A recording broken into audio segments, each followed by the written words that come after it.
Hello, मैं Rajesh Kumar Karpura academy YouTube channel में आप तमाम साथियों का हार्दिक अभिनंदन करता हूँ। आज मैं पुनः अकाउंटेंसी सब्जेक्ट का जो बिहार बोर्ड द्वारा मॉडल जारी किया गया था उसके लॉन्ग टाइम वाले क्वेश्चन में जो सेट 1 में और सेट 2 में दिया हुआ है वो क्वेश्चन दोनों सेट में है। तो मैंने इससे पहले एक वीडियो बनाया था जिसमें मैंने लॉन्ग टाइप के 3 क्वेश्चन स्वयं बना करके उसका आंसर दिया था। उसी तरह से मैं पुनः आप लोगों के सामने एक क्वेश्चन है किसी साझेदारी के फर्म के विघटन पर आप कौन कौन सी जर्नल प्रविष्टियां करेंगे, उस जर्नल के लेखे को लेकर आया हूं और आशा करता हूं जो आप लोगों को यह वीडियो अच्छा लगेगा। और अगर आप लोगों को यह वीडियो अच्छा लगे तो ज़रूर कमेंट दीजिएगा।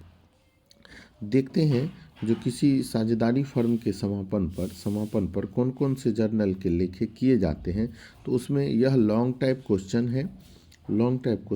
इस लॉन्ग टाइप क्वेश्चन में मैंने कुल 8 एंट्री को समाहित किया है।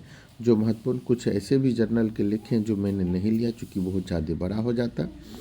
तो हम देखते हैं इसमें पहला एंट्री हमारा है फर्म की संपत्तियों को वसूली खाता में हस्तांतरित करने पर। हमको ये हिंदी का लाइन लिखना है, फर्म की संपत्तियों को वसूली खाता में हस्तांतरित करने पर। तो एंट्री बना हुआ है realisation account debit to sundry assets account. Entry बनता कैसे है इस पर हम थोड़ा जानकारी आपको देते बता।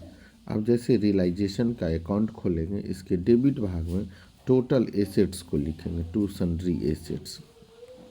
तो यहाँ आपका एंट्री बन गया realisation account debit to sundry assets, क्योंकि हम इसे रियलाइजेशन के डेबिट भाग में लिखते हैं।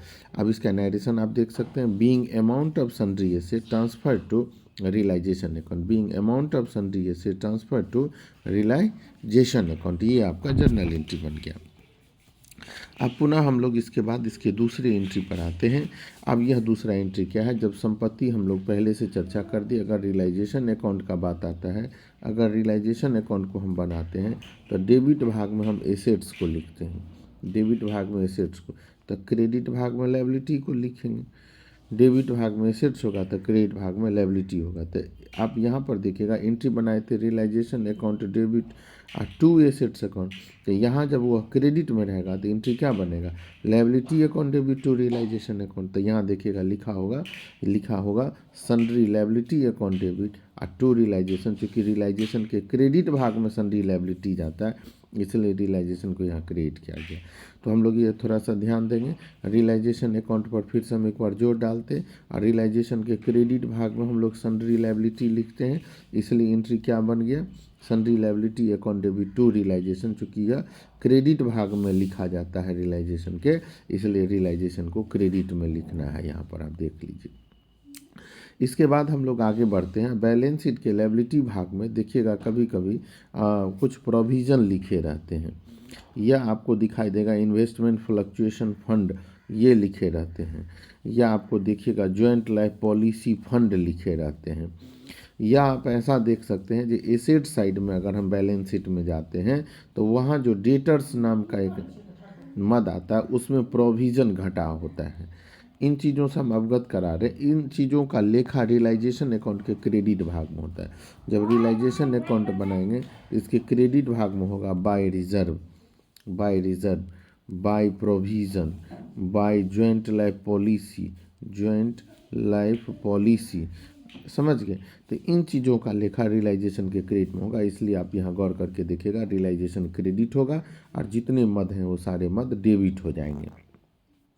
तो इस तरह से हमारा entry provision for doubtful debts account debit, provision for depreciation account debit, investment fluctuation fund account debit, joint life policy fund account debit to realisation account, ये हमारा एक एंट्री बन गया।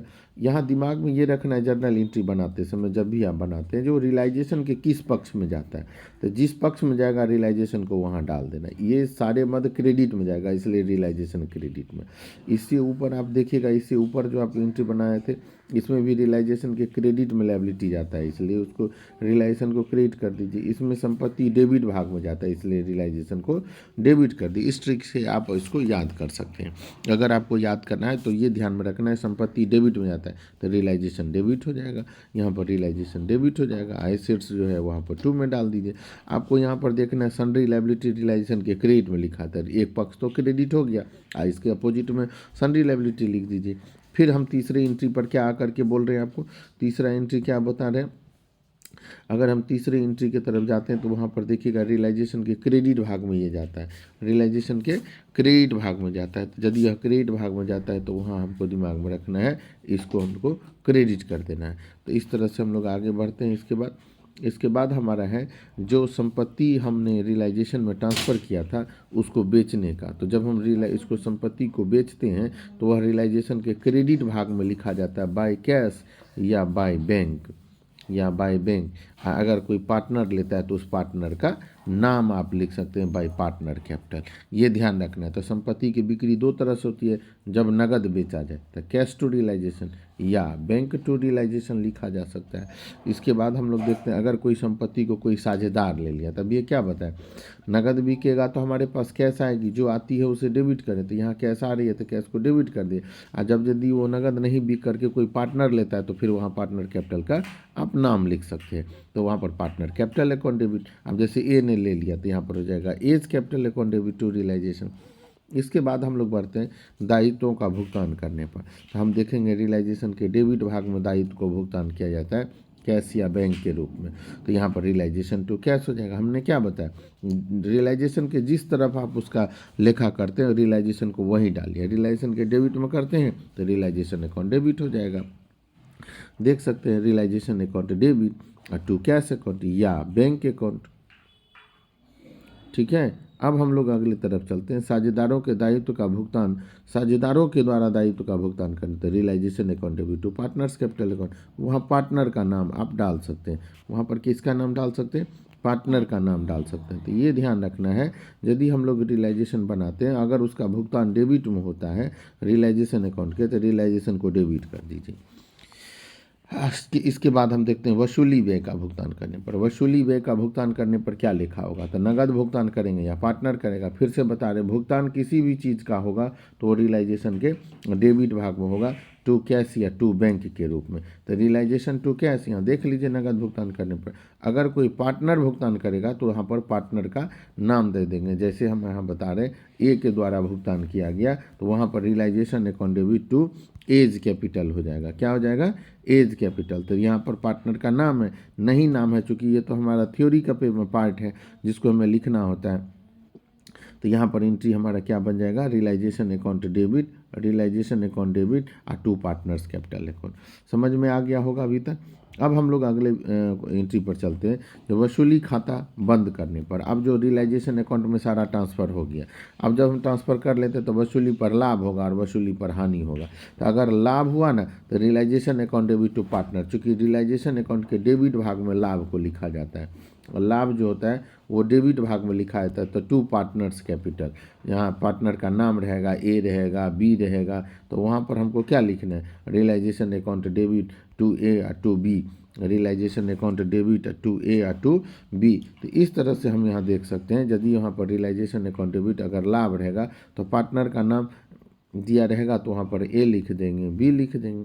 अगर नहीं है तो सिर्फ पार्टनर्स कैपिटल से अकाउंट लिख देंगे। आगे बढ़ते हैं, अगर हानि हो गया तो रियलाइजेशन के क्रेडिट भाग में हानि होता है। जब हम लोग रियलाइजेशन अकाउंट बनाते हैं ना तो रियलाइजेशन के क्रेडिट भाग में हानि को लिखा जाता है। तो वहाँ पर ए और बी अगर पार्टनर है तो एंट्री हो जाएगा A's capital B's capital to realisation. और एगो ट्रिक क्या बताए थे, रियलाइजेशन के जिस तरफ आप लेखा कर रहे रियलाइजेशन को वहीं डालिए। जैसे रियलाइजेशन के क्रेडिट भाग में अगर लॉस को आ रहा है तो वहाँ पर हम बता रहे हैं आपको, वहाँ पर रियलाइजेशन अकाउंट को क्रेडिट कर दीजिए। आगे बढ़ते हैं। इसके बाद जो हमारा लास्ट एंट्री हमने इसको रखा है, वैसे इसमें रिजर्व फंड का एगो लेखा होता है। तो रिजर्व फंड बराबर क्या होता है, रिजर्व फंड बराबर होता है फंड एंट्री जो होता है reserve fund account debit to A's capital B's capital यानी टू पार्टनर्स कैपिटल। अगर लोन का बात आएगा ना, अगर आपको साझेदार के ऋण का भुगतान करना होगा ना तो partners loan account debit to cash account. आप ये दो एंट्री इसमें बढ़ा सकते हैं, लेकिन चूंकि लॉन्ग टाइप में नंबर का रहता है, तो इसीलिए 8 तक हम लोग ले लिए। यहाँ पर दिया साझेदारों को अंतिम भुगतान करने पर, जब हम पार्टनर्स कैपिटल अकाउंट बनाते हैं ना, पार्टनर कैपिटल अकाउंट बनाते हैं ना, और इस पार्टनर कैपिटल अकाउंट में मान लीजिए 2 पार्टनर है ए बी, तो उसका भुगतान जो करते हैं तो वहाँ पर टू कैश या बैंक से किया जाता है। तो यहाँ पर आपका एक एंट्री बन जाएगा partners capital account debit to cash या टू बैंक अकाउंट। और यहीं पर अगर मान लीजिए पार्टनर का पैसा घट गया, तो वहाँ पर जब हम पार्टनर कैपिटल अकाउंट बनाएंगे ना, पार्टनर कैपिटल बनाएंगे और उसको उससे रुपया लेना है, तो रुपया लेना है तो उसके क्रेडिट भाग में हम लोग क्या करते हैं, बाय कैश लिख देते हैं, और वहाँ से एक एंट्री बन सकता है cash account debit to partners capital. तो ऐसे 10 से 11 एंट्री आप बना सकते हैं जनरली, है ना। तो हम 8 एंट्री को यहाँ पर रखें इसलिए कि आपको कम से कम मेहनत करना पड़े। आशा करता हूँ जो आप लोगों को यह वीडियो अच्छा लगेगा। अगर वीडियो अच्छा लगे तो कमेंट जरूर कीजिएगा और इसे याद जरूर कर लीजिएगा, क्योंकि अगर आपसे क्वेश्चन नहीं बनता है एग्ज़ाम में तो वहाँ पर यह क्वेश्चन की तरह ही होता है। और अगर यह 5 नंबर का पूछेगा तो मैं गारंटी देता हूँ 5 का 5 इससे आपको नंबर आ जाएगा। धन्यवाद।